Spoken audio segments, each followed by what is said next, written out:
It has happened. Donald J. Trump has been inaugurated and sworn in on a Bible. Wasn't clear if it would be the Bible or Art of the Deal that he swears in on, his two favorite books. He is now President Donald J. Trump. Let's take a look at the magical moment earlier today. Please raise your right hand and repeat after me.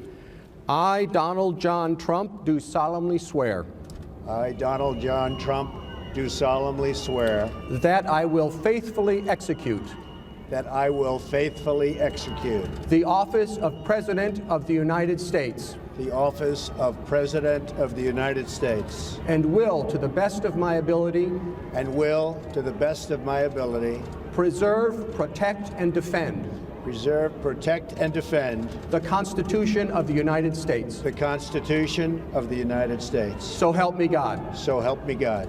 Congratulations, Mr. President.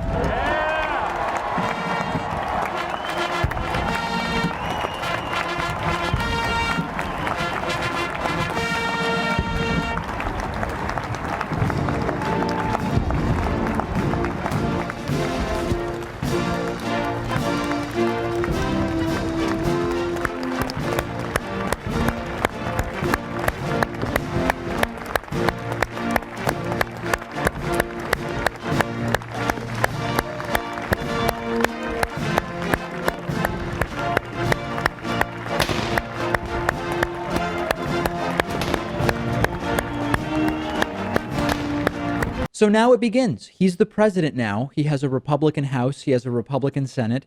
Let's see what executive orders he signs into law now. Of course, critical of President Obama for using too many executive orders, but I'm sure there will be some reason why he needed to use executive orders, probably to undo bad things that President Obama did.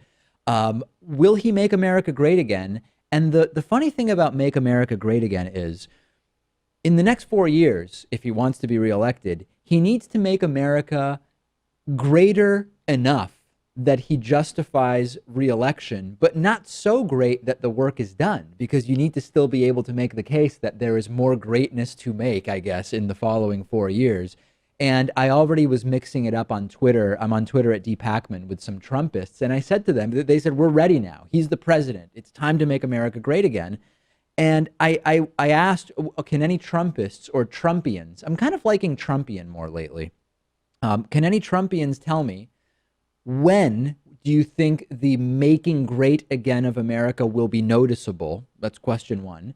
And number two, how will you know? What metrics will you use? And nobody could actually tell me how they were going to determine if Trump made America great again. One person talked about unemployment, and I said, okay, so we have 4.7% unemployment. What number would you like to see to confirm that America has gotten great again? Which, of course, presumes that it's not right now. And it just exploded into labor force participation conspiracies that have been completely debunked, all sorts of stuff.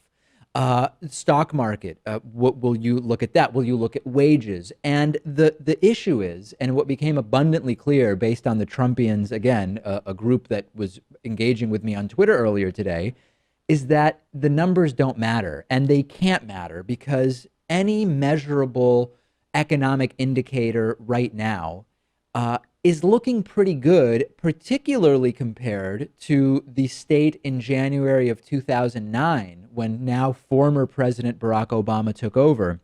So unless anybody shows me otherwise, the numbers aren't going to matter. The numbers are not going to, whatever happens in the next 4 years, and we're going to be tracking it. Here are the numbers under Bush, here are the numbers under Obama, and here is President Trump to date. The numbers will be explained away by the Trumpists, because clearly, as we've known throughout the entire campaign, this whole concept of making America great again, it's not measurable. It's just something you kind of feel. And that's why the role of independent media is going to be so important. I hope that some corporate media, maybe Trump angered CNN enough with the entire fake news thing that CNN will hold Trump remotely accountable for what he does. But I'm not counting on particularly the corporate media and the establishment media that is feeling very empowered by the election of Trump to actually keep him accountable. So in the comments, tell me, what measures will you look at to tell you whether Trump has made America great again. It has to be measurable somehow. Otherwise, how would you know if you should vote for him for re-election?